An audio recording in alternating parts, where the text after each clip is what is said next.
오늘 본문 이사야서 26장 16절로 19절 말씀을 가지고 깨어있으라. 오늘 마지막으로 세 번째 시간 여러분과 같이 말씀을 나눌 때 큰 은혜가 넘칠 줄 믿습니다. 우리가 살고 있는 이 시대는 낙관적일까요? 아니면 비관적일까요? 맞습니다. 우리가 살고 있는 시대는 해피엔딩으로 끝날까요? 아니면 새드 엔딩, 비극적인 결말로 끝날까요? 아마 이 세상에 어느 누구도 비극적인 결말로 끝나기를 바라는 사람은 없을 것입니다. 다 행복하게 걱정 없이 그렇게 살고 싶죠. 마음으로는 우리의 시대가 잘 될 것이라는 낙관을 가지고 살아갑니다만 우리가 역사를 통틀어 배우는 것처럼 우리의 낙관적인 기대와는 달리 비참한 결론에 도달했던 가슴 아픈 시대도 있었습니다. 짧게는 근대사 중에도 우리는 얼마든지 찾아볼 수가 있습니다. 산업혁명 이후 과학과 산업의 혁신적인 발달로 인해 미래가 장밋빛처럼 밝게 펼쳐질 것이라 우리는 기대했습니다. 인간이 자동차도 만들었습니다. 비행기도 만들었습니다. 수많은 공장을 만들어 대량으로 물량을 만들어내기도 합니다. 다리도 만듭니다. 도로도 만듭니다. 얼마나 유토피아와 같은 시대입니까? 얼마나 편리해졌습니까? 이제는 우리 인간이 낙관적으로 우리 스스로도 천국을 만들며 살아갈 수 있을 것이야. 우리 스스로도 유토피아를 만들며 살아갈 수 있을 것이야. 우리는 그렇게 기대했건만 그러한 기대를 갖기가 무섭게 찾아온 대공황과 두 차례의 세계대전은 인간의 추악한 민낯을 그대로 보여준 비극 그 자체였습니다. 얼마나 많은 사람이 죽었습니까? 얼마나 많은 사람이 자살했습니까? 정말 우리는 공황을 보면서 우리는 세계대전쟁을 겪으면서 정말 이것이 천국일까? 이것이 우리가 꿈꾸는 유토피아였을까? 우리는 해위를 갖게 됩니다. 고대 이스라엘 시대의 백성들은 자신들이 하나님으로부터 선택받은 백성이라는 사실에 큰 자부심을 가졌습니다. 그들은 자신의 역사가 항상 해와 같이 빛날 것이라 라는 그러한 마음을 가지고 낙관적으로 살았습니다. 그러나 그들의 바람과는 달리 그들의 운명이 어떻게 되었는지는 우리는 역사를 통해서 정확하게 알고 있습니다. 아모스 선지자 시대에 그때의 사람들도 우리가 지금 종말을 기대하는 것처럼 그 당시에는 여호와의 날, 욤 아도나히라고 합니다. 그 여호와의 날에 주님께서 우리 민족 가운데 찾아오셔서 우리 민족을 구원해 주실 것이야. 우리 민족을 아주 밝게 빛나게 해 주실 것이야. 그러한 낙관적인 마음을 가지고 살았습니다. 그러나 아모스 선지자는 그러한 이스라엘 사람들이 그토록 기다려왔던 여호와의 날, 욤 아도나히는 빛과 같이 찬란하게 빛나게 될 낙관적인 그러한 날이 아니라 그날은 죽음과 고통이 임할 비관적인 어둠의 날이 될 것이라 선언하였습니다. 아모스서 5장 18절에 보면 화 있을진저 여호와의 날을 사모하는 자여 너희가 어찌하여 여호와의 날을 사모하느냐 그날은 어둠이요 빛이 아니라. 정말로 이스라엘 역사 가운데 등장한 여호와의 날은 그들 백성이 한 번도 경험해보지 못했던 어둠의 날, 멸망의 날이었습니다. 이렇듯 인간은 항상 낙관을 기대하며 살아가지만 실상은 비관으로 끝날 때가 더 많이 있습니다. 심각한 것은 그것이 우리의 시대도 지금 우리가 살고 있는 이 시대도 별반 다르지 않다는 것입니다. 우리도 낙관을 기대하며 살아가지만 항상 비관으로 결말날 때가 많이 있다는 것입니다. 라인홀드 리버가 쓴 명저 도덕적인 인간과 비도덕적인 사회, 제가 우리 청년들한테는 꼭 읽으라라고 제가 권하는 책 중에 하나입니다. 그 책에 보면 제목에서 암시하고 있는 것처럼 그 내용은 사회를 하나의 인격체로 보았을 때 한 사회의 도덕적인 능력이 한 개인의 도덕적인 능력보다 못하다라는 것입니다. 개인으로서의 인간은 공정도 있고 양심도 있고 정의를 행하려는 그러한 의지도 있고 도덕적인 삶을 살려고 하는 그러한 노력도 합니다. 여러분 다 그렇게 개인적으로 살아가려고 노력하지 않습니까? 그런데 집단으로서의 사회 공동체는 그러한 도덕적인 능력과 의지가 전혀 없다는 것입니다. 어쩌면 1940년대에 우리가 독일 그 시대로 들어간다면 그때 만나는 그러한 독일 사람들, 그 사람들은 어쩌면 동네 아저씨같이 친근했을 것입니다. 동네 친구처럼 친근했을 것입니다. 한 사람 한 사람은 참 좋은 사람들인 것 같아요. 그런데 그들이 나치라라는 조직에 들어가는 순간 누구도 길들일 수 없는 그러한 괴물 조직이 되었다는 것입니다. 개인은 도덕적일 수 있지만 사회는 비도덕적입니다. 그 이유는 무엇입니까? 바로 인간이 죄인이기 때문에 그렇습니다. 그나마 죄인된 인간이 한 사람 한 사람 독립적으로 존재한다면 그나마 도덕적입니다. 그나마 양심적입니다. 그러나 그러한 죄인된 인간이 하나의 집단을 이루며 살아가기에, 하나의 사회를 이루며 살아가기에 그 사회는 가속적으로 비도덕화되어 간다는 것입니다. 대중의 욕구들, 사회의 시스템들, 정치적인 행태, 문화적인 요구, 상당히 비도덕적일 수 있습니다. 다수결의 원칙, 다수결이 정하는 것이 도덕적일까요? 그렇지 않을 수가 있습니다. 사회가 비도덕적이다 보니, 인간이 죄인이다 보니 우리가 아무리 낙관적으로 미래를 가꾸려 가려고 노력하지만 비관으로 폭주하는 비도덕적인 사회와 죄인된 인간을 멈추게 할 방법이 없다는 것입니다. 대한민국 사회가 잘 될 것이라고요? 세계 공동체가 잘 될 것이라고요?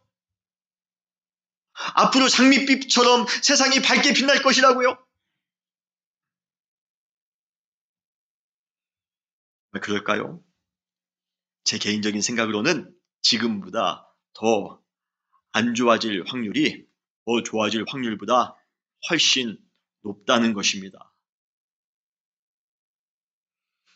그렇다면 더 안 좋아질 확률이 높은 시대를 살아가는 우리는 비관만 해야 되는 것입니까? 우리 자녀들에게 야, 너희가 앞으로 당할 그러한 시대는 비관적이기에 야, 너희들 참 불쌍하다. 우리가 자녀에게 그렇게 가르쳐야 될까요? 아닙니다. 그래도 비관적인 미래를 향해 질주하는 폭주 기관차 같은 사회를 멈추게 하고 새로운 소망의 미래를 향해 방향을 전환시키는 방법이 한 가지 있기는 합니다. 여러분 가르쳐 드릴까요? 바로 무엇입니까? 우리가 깨어있는 사람이 되는 것입니다. 여러분 한 분 한 분이 깨어있는 사람이 되는 것입니다.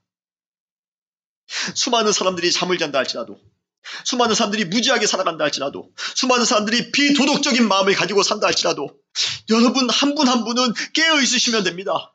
여러분 한 분은 도덕적으로 살아가시면 됩니다. 거룩하게 깨어있는 사람이 되시기를 바랍니다. 빛의 자녀로 살아가시기를 바랍니다. 영적인 민감성이 깨어있는 그러한 사람이 되시기를 주님의 이름으로 축원합니다. 깨어있는 사람이 있는 공동체는 회복의 가능성이 있습니다. 여러분 이 세상이 아무리 어두워도 그래도 희망을 갖는 이유는 깨어있는 우리 교회가 있기 때문에 그렇습니다. 깨어있는 우리 가정이 있기 때문에 그렇습니다. 깨어있는 여러분 한 분 한 분이 계시기 때문에 그렇습니다. 여러분 한 분 때문에 우리 시대가 또 한 번 희망이 있었으면 좋겠습니다. 깨어있는 사람이 있는 공동체는 회복의 가능성이 있습니다. 그 이유는 무엇일까요? 오늘 여러분들에게 깨어있으라 세 번째로 말씀드리면서 오늘 여러분들에게 드리는 포인트입니다. 바로 깨어있는 사람은 다른 사람을 깨울 수 있기 때문입니다. 믿으십니까? 깨어있는 사람은 다른 사람을 깨울 수 있습니다. 세상이 칠흑같이 어두워도 시대를 깨우는 사람이 존재한다면 그 시대는 희망이 있습니다. 시대의 절망은 깨어있는 사람도 없고 깨워주는 사람도 없는, 즉 사회 전체가 전혀 깨어날 의지를 가지고 있지 않다는 것입니다. 누구도 깨어있지 않으려 합니다. 그냥 무감각하게, 그냥 무의미하게 깊은 영혼의 잠에 빠져 그냥 하루하루를 잠자듯 살아갑니다. 어떠한 의식 없이 살아갑니다. 그게 시대의 비극입니다. 시대의 절망입니다. 그러한 사람들이 마태복음 15장에 등장합니다. 깨어날 의지도 없습니다. 다른 사람을 깨울 의지도 없습니다. 그리고 부수적인 것, 세속적인 가치에 얽매여 진정한 것은 보지 못하고 살아가는 존재가 마태복음 15장에 나옵니다. 그 사람들이 누구입니까? 바로 바리새인들입니다. 예수님께서는 깨어있지 못하고 깨우지도 못하는 그러한 그들을 향해 다음과 같이 의미 있는 비유를 말씀하십니다. 마태복음 15장 14절에 이렇게 주님께서 말씀하십니다. 그냥 두어라. 그들은 맹인이 되어 맹인을 인도하는 자로다. 만일 맹인이 맹인을 인도하면 둘 다 구덩이에 빠지리라. 깨어있지도 못하고 깨우지도 못하면 둘 다 멸망할 것이다. 시대의 비관이 찾아올 것이다. 시대를 바른 방향으로 인도하는 것에는 전혀 관심도 없고 자신들의 기득권과 실속과 욕심만 챙기기에 급급한 바리새인들, 그들이 시대를 인도하는 한 그 시대는 전혀 희망이 없습니다. 예수님이 그들을 보면서 예수님 시대가 희망 없음을 예수님께서는 발견하셨습니다. 그런데 예수님의 이 비유는 현재 우리가 살고 있는 우리 시대의 모습을 폭로하는 것 같아 여간 마음이 씁쓸하지 않습니다. 여간 마음이 불편하지 않습니다. 이 바리새인들 이렇게 욕하려다 보니까 우리 시대에 그 바리새인이 너무 많은 겁니다. 우리 시대에 깨어있지 못한 사람들, 우리 시대에 깨우지 못하는 사람들이 너무 많은 겁니다. 예수님의 이 비유는 예수님의 시대에만 한정되어져서 적용되어지는 것이 아니라 지금 우리의 시대에도 너무나도 적용되어지고 있다는 것에 우리는 불편한 마음을 금할 수가 없습니다. 우리 시대의 비극 또한 무엇입니까? 시대를 깨우는 사람이 없습니다. 깨어있는 자가 없는데 어떻게 우리가 그 시대를 깨울 수가 있겠습니까? 모두가 패망의 블랙홀 속으로 걷잡을 수 없이 빨려 들어갈 뿐입니다. 시대가 더욱더 깊이 어두워질수록 깨어있는 자의 존재감은 더욱더 클 수밖에 없습니다. 그래서 우리 시대의 최고의 경쟁력은 무엇입니까? 화려한 스펙을 쌓는 것입니까?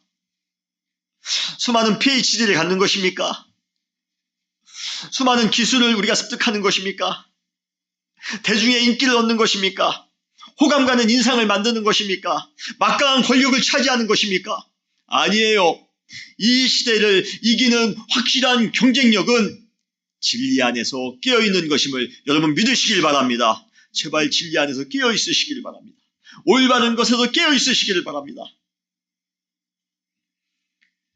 성경에 나오는 깨우는 자들의 대표적인 사람이 누구입니까? 바로 선지자들입니다. 선지자가 활동했던 시기에 두드러진 공통점은 그 시대가 스스로의 능력으로 자정할 수 없을 만큼, 스스로의 능력으로 깨끗하게 될 수 없을 만큼 영적인 깊은 잠에 빠져 있었다는 것입니다. 다 맹인이에요. 다 영적으로 앞을 보지 못합니다. 해안도 없고 안목도 없습니다. 지도자들은 부정과 비리로 자기들의 실속 채우기에만 급급합니다. 일반 백성들은 더 내려갈 수도 없는 바닥에서 가망 없는 몸부림만 치고 살아갑니다. 더 기가 막힌 것은 종교인들이에요. 시대의 어둠의 편승에 빛의 사명을 감당하기는커녕 자신들의 이익과 자신들의 그러한 욕심을 쫓아 살아갔던 것입니다. 사회 구성원 모두가 순 눈먼자 투성이입니다. 국가의 운명마저도 풍전등화와 같이 위태위태한 상황이었고 소망의 빛도 거의 소멸되어 가고 있었지만 어느 누구도 그러한 상황을 심각하게 인식하지 못하고 있었습니다. 그냥 밥 먹고 살만하니까, 그냥 집 지니고 살만하니까 그러한 위기를 하나도 느끼지 못합니다. 그러한 문제를 심각하게 인식하지 못합니다. 그러면서 이스라엘은 천천히 자멸해 가고 있었습니다. 그런데 바로 그 순간 시대를 살리기 위한 마지막 카드로 깨어있는 자가 등장하는데 그 사람들이 바로 누구입니까? 선지자들입니다. 저는 그래서 선지자들을 참 좋아합니다. 영적으로 가장 암울했던 그 아하방 시대에 엘리야라는 그러한 전대미문의 선지자가 등장합니다. 엘리야 한 사람으로도 시대를 깨우기가 벅찼는지 엘리야를 도울 7,000명의 선지자가 그 시대를 깨우기 위해 합세합니다. 북이스라엘이 멸망할 당시 호세아와 아모스가 시대를 깨우기 위해 노력합니다. 남유다가 멸망할 당시 예레미야와 하박국이 그 시대를 경종을 울리기 위하여 노력했습니다. 이렇듯 선지자는 먼저 깨어있는 사람이며 동시에 시대를 깨우는 사람입니다. 사랑하는 은혜교회 성도님들이요, 여러분은 이 시대의 선지자들임을 믿습니다. 여러분 깨어있으시기 바랍니다. 그리고 시대를 깨우시기 바랍니다. 여러분이 이 시대의 종소리가 되시기를 바랍니다. 깊은 새벽잠에 빠져있는 이 시대에 여러분들은 경종을 울리시기를 바랍니다. 그러한 사명을 감당하시는 여러분 되시기를 주님의 이름으로 축원합니다. 이러한 선지자들에게는 몇 가지 능력이 있습니다. 오늘 여러분들에게 4가지 능력을 간단하게 소개해드립니다. 사실은 이 능력을 가지고 한 능력씩 한 주간 한 주간에서 4주 5주로 여러분과 같이 더불어 한 2년 후에 3년 후에 나누려고 하는데, 그 전에 여러분들이 간단하게 선지자들은 무슨 능력이 있는가 여러분들에게 말씀을 드리겠습니다. 왜 선지자가 깨어있는 선지자인가? 어떻게 깨울 수 있는가? 우리가 이 선지자의 4가지 능력을 보면 알 수가 있습니다. 첫 번째 능력은 무엇입니까? 바로 분석력입니다. 분별력입니다. 이것은 시대를 올바르게 분석하고 해석해낼 수 있는 능력입니다. 이러한 해석의 기준은 항상 하나님의 말씀이었습니다. 그들은 자신들의 주변에서 일어나는 모든 현상에 대해 항상 하나님의 말씀을 근거로 하여 평가하였습니다. 아무리 잘 먹고 잘 살만 하더라도, 사회가 아무리 안전하다 할지라도 하나님의 말씀대로 살아가는 것을 포기한 사회는 빛이 아니라 어둠이다라고 그들은 시대를 평가했던 것입니다. 그래서 그들은 부정직하며 불공평하며 부조리하며 비상식적인 사회의 모습을 신랄하게 고발하였던 것입니다. 둘째로 선지자가 가지고 있는 능력은 예측력입니다. 시대를 바라보는, 미래를 바라보는 능력이라는 것입니다. 시대를 말씀에 비추어 예리하게 분석할 수 있는 사람은 자동적으로 그 시대에 곧 닥칠 미래까지도 볼 수 있습니다. 사실 그 당시 이스라엘의 현실을 조금이라도 정확하게 볼 수 있는 그러한 안목과 해완을 가진 사람이었다면 그 시대가 곧 멸망할 것이라고 예측하는 것은 결코 어려운 일이 아니었을 겁니다. 선지자는 초자연적인 신비한 능력을 가지고 미래를 예측할 수 있는 그러한 능력을 가진 것도 사실이지만, 사실은 하나님의 말씀에 입각하여 그 당시의 현실을 면밀하게 정확하게 통찰하였기에 자연스럽게 미래를 예측할 수 있었던 것이 아닐까 생각합니다. 여러분, 떡잎만 봐도 그 나무를 알 수 있지 않습니까? 구름의 형태만 봐도 비가 올지 안 올지를 알 수가 있습니다. 어떤 비가 올지를 우리는 알 수가 있습니다. 마찬가지로 현재의 사회의 모습을 통해 우리는 그 사회의 미래를 충분히 예측할 수가 있습니다. 이처럼 깨어있는 사람은 시대의 현실을 정확하게 분석할 수 있을 뿐만 아니라 미래의 길을 예측할 수도 있는 것입니다. 분석력과 예측력입니다. 세 번째 선지자의 능력은 추진력입니다. 냉정하게 현실을 분석했습니다. 미래를 예측한 사람은 절대로 집구석에 가만히 앉아있어 무기력하게 있을 수 없습니다. 허송세월하며 시간을 보낼 수가 없습니다. 그때부터 비로소 깨어있는 사람으로서 시대를 깨우는 사명에 적극적으로 가담하기 시작할 것입니다. 그들은 시대의 그 어긋난 운명을 돌이키기 위해 목숨을 걸고 헌신할 것이에요. 시대의 결론이 무엇인지를 알게 된 이상 자신의 시대가 그냥 무너지는 것을 그냥 눈으로 바라볼 수만 없습니다. 그래서 그들은 잘못된 시대의 오류를 바로잡고 올바른 방향으로 시대의 흐름을 바꾸기 위해 고군분투했던 것입니다. 노력했던 것입니다. 그러나 그 당시 선지자들을 향한 거부 현상도 얼마나 거셌는지 몰라요. 어떤 선지자들은요, 시대를 깨우기 위해서 순교의 이슬로 역사 가운데 사라진 그러한 선지자도 있었습니다. 어떤 선지자는 조롱과 비웃음 속에 시름과 눈물로 아픈 시간을 보내야만 했던 사람도 있었습니다. 어떤 선지자는 감옥과 구덩이에 갇혀 고초를 당하기도 했습니다. 시대를 깨우는데 그 시대가 그것을 참 받아주질 않아요. 참 시대가 그만큼 악합니다. 그러나 어둠의 강력한 저항에도 불구하고 시대의 깊은 잠을 깨우고자 했던 그 선지자의 그 뜨거운 추진력, 그 뜨거운 열정, 내가 이 시대를 깨우고야 말겠다. 내가 손해를 본다 할지라도, 내가 좀 어려움을 당한다 할지라도 내가 이 시대를 꼭 깨우고야 말 거야. 그러한 추진력은 어느 누구는 막을 수가 없었습니다. 결국 그들의 불같은 추진력은 시대를 깨우는 단초의 역할을 했던 것입니다. 선지자의 네 번째 능력은 무엇입니까? 제가 제일 좋아하는 능력입니다. 바로 포용력입니다. 이것은 시대를 사랑하는 마음으로 그 시대를 끝까지 끌어안는 사랑하는 능력이 바로 이 포용력입니다. 시대를 깨우려는 선지자들의 노력이 진정성이 있는 이유는 바로 사랑 때문입니다. 그들이 그토록 자신들의 시대를 깨우려고 했던 이유는 그 시대의 공동체를 사랑했기 때문입니다. 그래서 그들은 혹독한 비평과 비극적인 예언을 쏟아냈습니다. 당신들 그러면 멸망할 것입니다. 종말은 어둠이 될 것입니다. 혹독한 예언을 자기의 공동체에 쏟아냈지만 그것으로 끝나지 않고 항상 그 시대를 향한 회복의 희망을 선포했던 것입니다. 이것이 바로 선지자입니다. 네 가지 무엇이죠? 첫 번째는 분석력, 두 번째는 예측력, 세 번째는 추진력, 네 번째는 포용력, 오늘은 말씀드리지 않지만 다섯 번째는 영향력.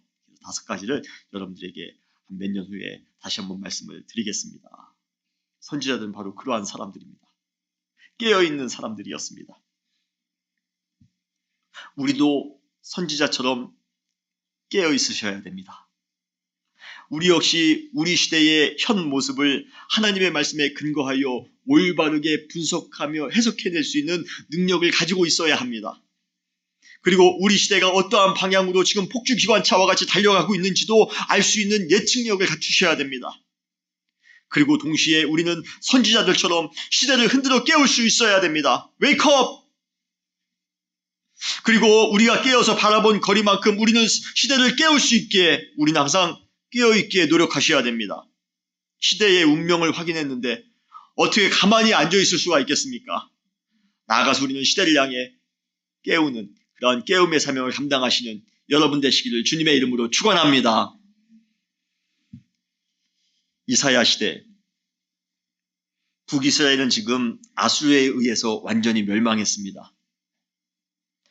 이사야가 활동하고 있던 남유다도 아수르의 위협으로 나라 전체가 지금 큰 혼란 가운데 빠져 있습니다.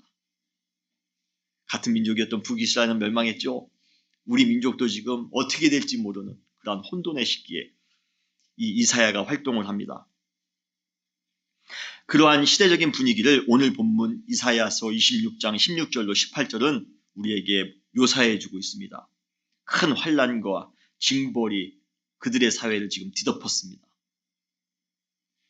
그들은 죽음의 두려움에 휩싸여 마치 여인이 산고를 겪을 때 고통스럽게 부르짖고 있는 것처럼 부르짖는 것밖에 딱히 할 수 있는 게 아무것도 없었습니다. 그러나 더욱 비참한 것은 그러한 고통 속에서 그들이 부르짖지만 그들의 소득은 아무것도 없었습니다. Nothing. 온 사방에는 공포와 절망으로 죽은 자들처럼 무기력하게 나자빠져 있는 사람들이 도처에 가득했습니다. 아무런 소망도 없어요. 아무것도 의지할 것이 없습니다. 그것이 바로 이사야가 있었던 그 시대의 삶의 모습이었습니다. 시대의 모습이었습니다. 얼마나 비관적인지 모릅니다. 그때 이사야가 무기력한 백성들을 향해, 잠자고 있는 그 백성들을 향해, 실망하며 절망하고 있는 그 백성들을 향해 이렇게 외칩니다. 그것이 오늘 본문 이사야서 26장 19절 마지막 말씀입니다. 주의 죽은 자들은 살아나고 그들의 시체들은 일어나리이다. 티끌에 누운 자들아, 너희는 깨어 노래하라. 티끌에 누운 자들아, 무기력하게 누워있는 자들아,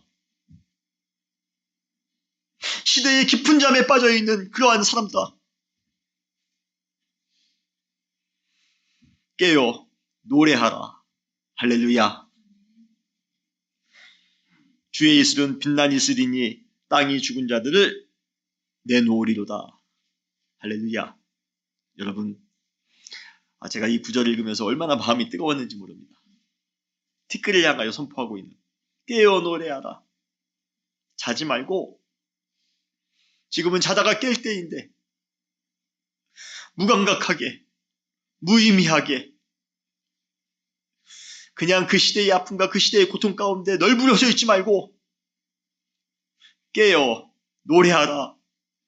지금 이사야는 그 시대를 깨우고 있는 중입니다. 잠자는 영혼을 지금 깨우고 있는 중입니다. 우리는 그 어느 때보다도 시대를 깨우는 선지자가 필요한 때를 살아가고 있습니다. 우리도 이사야와 같이 깊은 잠에 빠져있는 우리 시대의 사람들을 향해 깨어나라고, 그리고 함께 노래하자고 선포할 수 있는 여러분 되시기를 주님의 이름으로 축원합니다. 그러면 우리는 무엇을 어떻게 깨워야 됩니까? 첫 번째, 우리는 특별히 우리 시대의 선지자들은 시대의 무지를 깨우치는 그러한 사명을 감당하기 위해 앞장서셔야 됩니다. 제가 지난주에 말씀드렸죠. 이 시대가 너무도 무지하다고. 공부를 많이 해서 수많은 그러한 학위를 가지고 있다 할지라도, 인터넷의 발달로 인해 우리는 수많은 정보를 획득할 수 있다 할지라도, 그래서 우리가 아는 것이 아닙니다. 영적인 안목을 가진 사람의 눈에는 오히려 너무도 무지투성이인 경우가 많이 있습니다. 몰라도 이 시대가 너무 모릅니다. 안다고는 하지만 너무도 빈약하고 민망하고 때로는 천박한 알미기에 오히려 아무것도 모르는 것이 더 나아 보일 때가 있습니다.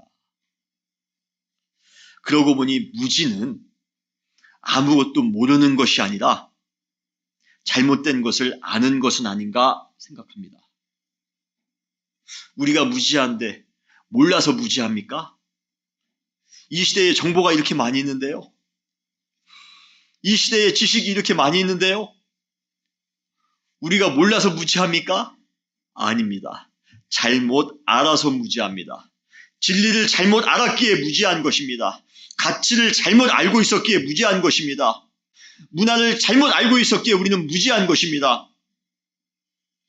사랑하는 성도 여러분, 깨어있는 자는 이미 진리를 알고 있는 자이기도 합니다. 그러므로 깨어있는 자들은 거짓과 어둠으로 진리가 철저하게 왜곡된 우리의 사회의 모습을 올바르게 볼 수 있도록 도와줘야 됩니다. 깨어있는 자들은 우리가 이미 잘 알고 있고 익숙해 있는 것들이 실상은 우리를 절망으로 인도하고 있는 것이라는 것을 자각할 수 있도록 우리를 자극해 줘야 됩니다. 특별히 깨어있는 사람들은 하나님의 무지에 대해 깨어날 수 있도록 우리는 강력히 권면해야 됩니다. 시편 14편 1절에 보면 하나님에 대해 무지한 사람들을 만나게 됩니다. 어리석은 자는 그 마음에 이르기를 하나님이 없다 하는도다. 하나님에 대해서 얼마나 무지한지 모릅니다. 하나님이 없다 하는도다. 그들의 행태가 어떻습니까?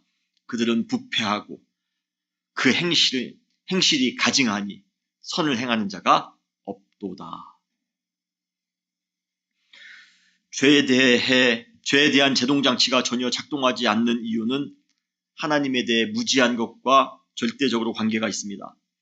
하나님에 대해 무지하며 하나님의 말씀과 하나님의 뜻에 무지한 사람은 거리낌없이 자신의 탐욕을 발산하며 살아갑니다. 몇 번은 자기 뜻대로 됐을지 몰라요. 몇 번은 자기 뜻대로 사업 성공할 수 있을지 모릅니다. 몇 번은 자기 뜻대로 자녀 키울 수 있을지 몰라요. 그러나 가장 결정적인 순간에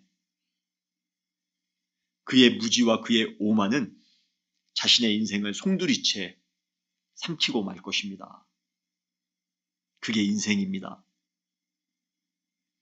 그러기에 우리는 우리 시대가 무지에서 깨어날 수 있도록, 그리고 올바른 것을 알 수 있도록 우리는 계몽하셔야 됩니다. 18세기에는 이성을 깨우치기 위한 계몽이었다면 21세기는 진리를 깨우치기 위한 계몽이 되셔야 됩니다. 생각보다 무지의 저항력은 훨씬 강력할 수 있습니다. 어쩌면 이스라엘의 선지자처럼 우리 시대의 선지자들 역시 조롱과 억울함을 각오해야 될지 모릅니다.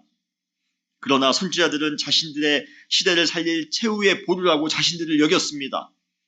그렇기에 자신들에게 주어진 사명을 절대로 포기할 수 없었던 것입니다. 그러한 것처럼 우리 시대의 선지자들도, 여러분들도, 깨어있는 분들도 끝까지 포기하지 말고 시대의 무지를 깨우치기 위하여 노력하시는, 진리를 선포하기 위하여, 진리로 수많은 사람들을 깨우기 위하여 또 한 번 헌신할 수 있는 여러분 되시기를 주님의 이름으로 축원합니다. 두 번째로, 우리는 더 나아가 우리 시대의 선지자들은 시대의 도덕적인 기준을 높이기 위해 노력해야 됩니다. 어둠은 항상 도덕적인 기준을 낮추라고 우리에게 요구합니다. 술, 담배 괜찮다고 요구합니다. 혼전, 성관계 괜찮다라고 요구합니다. 부의 축적, 낙태, 동성애 다 괜찮다는 것입니다. 좀 쿨해하지 않겠느냐? 우리에게 그렇게 요구합니다. 그러나 시대를 깨우는 자들은 거룩의 기준을 절대로 떨어뜨릴 수가 없습니다. 그들은 하나님이 거룩하시니 너희도 거룩하라는 말씀을 그대로 받아들여 삶에 적용하며 살아갑니다. 깨어있는 사람들에게 있어 거룩의 기준은 항상 하나님의 거룩입니다. 여러분, 하나님의 거룩에 여러분 기준을 맞추시고 더욱더 거룩하게 살아가시는, 더욱더 도덕적으로 살아가시는 여러분 되시기를 주님의 이름으로 축원합니다. 여러분, 이 시대가 아무리 도덕적으로 가치가 떨어졌다 할지라도 우리는 도덕적으로 살아감으로 이 시대를 깨울 수 있는 여러분 되시기를 주님의 이름으로 축원합니다. 그들은 삶 속에서 하나님의 성결을 유지하기 위해 최선을 다합니다. 그리고 도덕과 양심이 잠들어 있는 사람들을 향하여 깨어날 것을 담대히 선포하고 있는 것이에요. 웨이크업! 잠자는 도덕이여 깨어나시오. 잠자는 윤리여 깨어나시오. 오늘 여러분들이 깨어있는 사람으로 도덕적으로도 높은 기준을 가지고 살아가시기를 바랍니다. 그리고 이 세상에 비도덕적인 그러한 시대를 향하여, 죄인된 그러한 수많은 사람들을 향하여 또 한번 도덕적으로도 깨어있기를, 거룩한 삶을 살도록 깨어있으시기를 권면하는 그러한 여러분 되시기를 주님의 이름으로 축원합니다. 깨어있으라. 3주 동안 여러분과 같이 더불어 말씀을 나누었습니다. 마지막 때에 주님께서는 우리에게 명령하십니다. 깨어있으라. 여러분, 무지가 넘치며 어둠이 넘치는 이 시대에 세상 사람들과 같이 잠들지 마시고 깨어 주님만을 바라보며 주님만을 의지하며 헌신하며 살아갈 때에 여러분 삶 가운데 하나님의 크신 능력과 기쁨이 넘칠 줄 믿습니다. 그러한 은혜교회가 되시기를 주님의 이름으로 축원합니다. 다시 기도하시겠습니다.